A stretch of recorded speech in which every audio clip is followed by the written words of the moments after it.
নমস্কার বন্ধুরা, কেমন আছেন সবাই? আশা করি সবাই খুব ভালো আছেন আর আমিও খুব ভালো আছি। তো প্রতিদিনকার মতন আজকে একটি নতুন ভিডিও নিয়ে হাজির হলাম। তো দেশ এবং দেশের বাহির থেকে যারাই আমার ভিডিওটি দেখছেন তাদের সবাইকে পরিস কিচেন ব্লগে স্বাগত। তো বন্ধুরা, সবার আগে আমি একটা কথা আপনাদেরকে বলে নিই, যারা আমার ভিডিওটি দেখছেন প্লিজ একটি লাইক দিয়ে ভিডিওটি দেখা শুরু করবেন আর পুরো ভিডিওটি দেখে প্লিজ একটি সুন্দর গঠনমূলক কমেন্ট করে যাবেন। তো আজকে সকাল সকালেই নাস্তা বানাতে চলে আসছি। তো প্রতিদিনকার মতন আজকেও কিন্তু আমি রুটি বানাচ্ছি। আর আজকে রুটির সাথে তেমন কিছু করব না, শুধু একটু চা করব, কারণ চা দিয়ে রুটি বলেন পরোটা বলেন সব কিছুই কিন্তু আমি এবং আমার শাশুড়ি মা দুজনেই খুব পছন্দ করি। তো তার জন্য আজকে রুটির সাথে চা আইটেম তৈরি করছি, মানে আইটেম বলতে গেলে এটাও তো একটা আইটেম, তাই না? তো যাই হোক, চা বানাচ্ছি আর রুটি বানাচ্ছি। তো এগুলো আজকে সকালের নাস্তা। তো এই যে দেখুন, আমার চা এই দিক দিয়ে আমি তৈরি করছি আর রুটিটা কিন্তু আগেই আমি ভেজে নামিয়ে নিয়েছি, কারণ চাটা কিন্তু ঠান্ডা হয়ে গেলে ভালো লাগে না, আর রুটিটা কিন্তু চা করতে করতে ততটাও ঠান্ডা হবে না। তার জন্য আগে রুটি ভেজে তারপর আমি চাটা করতেছি। তো চায়ের কালারটা এখানে সাদা দেখাচ্ছে, কারণ হয়তো একটু কালারিংয়ের কারণে, কিন্তু চায়ের কালারটা কিন্তু খুব সুন্দর হয়েছিল। যাই হোক, এখানে আমি আমার শাশুড়িমার জন্য নাস্তাটা দিয়ে আসি, তারপর আপনাদের সাথে আবার কথা হচ্ছে। আর শাশুড়ি মেয়েকে নাস্তা দিয়ে আমিও কিন্তু আবার সকালের নাস্তাটা করে নিব।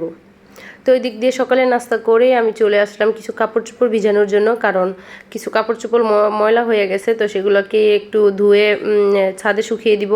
তার জন্য আগে একটু ভিজিয়ে গরম জলে ভিজিয়ে নিচ্ছি। তো এইটা হচ্ছে বিছানা চাদর। তো এগুলো একটু ময়লা হয়েছে, তার জন্য এগুলোকে একটু ভিজিয়ে রাখবো, তারপর ধুয়ে ছাদে শুকিয়ে দিব।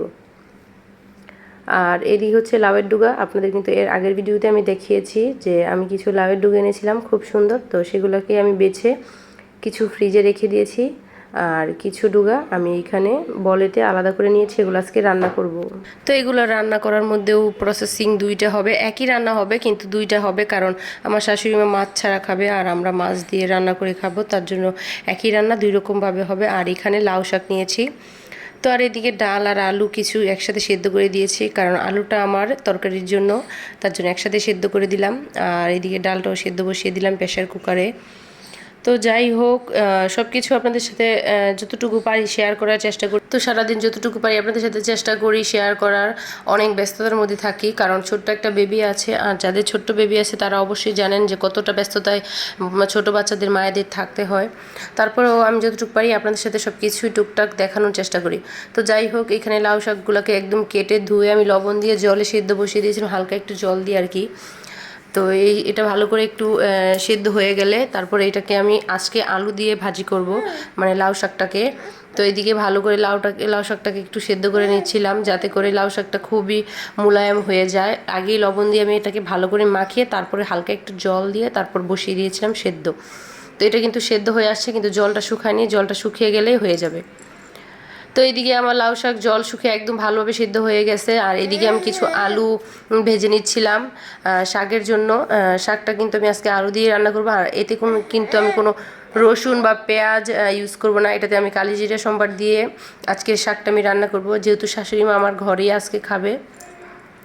তো আলুগুলো আমার ভাজা হয়ে গেছে, এখন আমি সুন্দর করে শাকটাকে কীভাবে সম্বাদ দিই সেটাই আপনাদের সাথে দেখাচ্ছি। এই তো এইখানে দুইটা শুকনো মরিচ তেলের মধ্যে আমি ফোড়ন দিয়ে দিলাম, আর কিছু কালিজিরা ফোড়ন দিয়ে দিলাম। এটার মধ্যে এখন আমি শাকগুলোকে ভাজি করব। তো এই তো শাকগুলোও দিয়ে দিলাম, আর এটার সাথে আমি ওই যে ভাজি করা আলুটা আছে সেই আলুটাও কিন্তু একসাথে অ্যাড করে দিব। তো এইগুলোকে আমি ভালো করে নাড়াচাড়া করে হালকা একটু ভাজি করে তারপর কিন্তু নামিয়ে নিলেই আমার একদম শাক পুরো রেডি। এভাবে আপনারা শাক বানিয়ে বাসায় খেয়ে দেখবেন, অনেক মজা হয়। সবসময় কিন্তু রসুন দিয়ে পেঁয়াজ দিয়েও ভালো লাগে না, তখন কিন্তু অন্যরকমভাবে রান্না করতে চাইলে এরকমভাবে রান্না করে খেতে পারেন। অবশ্যই আমি বলবো যে খুবই ভালো লাগবে। তো যাই হোক, এইদিকে শাকটা রান্না শেষ, আর এইদিকে আমি চলে আসলাম। আমি ওই যে লাউয়ের ডুগা দিয়ে আজকে রান্না করব, আলু সেদ্ধ আলু মানে ভেঙে আর কি। এভাবে রান্না করার জন্য আমি এখানে ডুগাগুলোকে আগে একটু হলুদ আর একটু লবণ দিয়ে ভালো করে সতলিয়ে নিচ্ছি। সতলানো মানে হচ্ছে হালকা একটু ভেজে ভেজে নিচ্ছি আর কি, তাহলে হয় কি রান্নাটা খুব ভালো হয়। তো এই তো আমার ডুগাগুলা খুব ভালোভাবে সতলানো বা ভাজি করা শেষ, এখন আমি এটাকে সম্বার দিব। তো এটাও কিন্তু একটা নিরামিষ, এটাতে কোনো পেঁয়াজ রসুন আমি ইউজ করব না। এটাতে তেজপাতার শুকনো মরিচ দিয়ে দিলাম, এর মধ্যে আমি জিরা দিয়ে দিলাম ফোড়ন, আর তার সাথে আদা বাটা, জিরা বাটা, ধনিয়ার গুঁড়ো, শুকনো মরিচের গুঁড়ো, হলুদের গুঁড়ো এগুলো দিয়ে আর লবণ দিয়ে সুন্দর করে এই মশলাটাকে কষিয়ে তারপর এই যে সেদ্ধ করা আলুগুলাকে ভেঙে চুড়ে আর ডুকাগুলা একসাথে দিয়ে একটু ভালো করে কষানো হবে। তারপর এর মধ্যে আমরা জল অ্যাড করব এটাকে একটু ঝোল ঝোল করার জন্য। তো যাই হোক, এটাকে ভালো করে আমি এখন নাড়াচাড়া দিয়ে একটু সতলিয়ে নিলাম। আর এখন এর মধ্যে আমি কিছু পানি অ্যাড করে দিলাম যাতে করে এটা হালকা একটু সেদ্ধ হয় এই জলটার মধ্যে। যাই হোক, এভাবে রান্না করে খেয়ে দেখবেন, খুব ভালো লাগবে। তো বন্ধুরা, আজ যতটুকু পেরেছি আমি শেয়ার করেছি। তবে আমার ভিডিওটা কেমন হলো অবশ্যই আপনারা সবাই কিন্তু কমেন্ট বক্সে জানাবেন। তো সবাই ভালো থাকবেন। আজকের জন্য বিদায়, নমস্কার।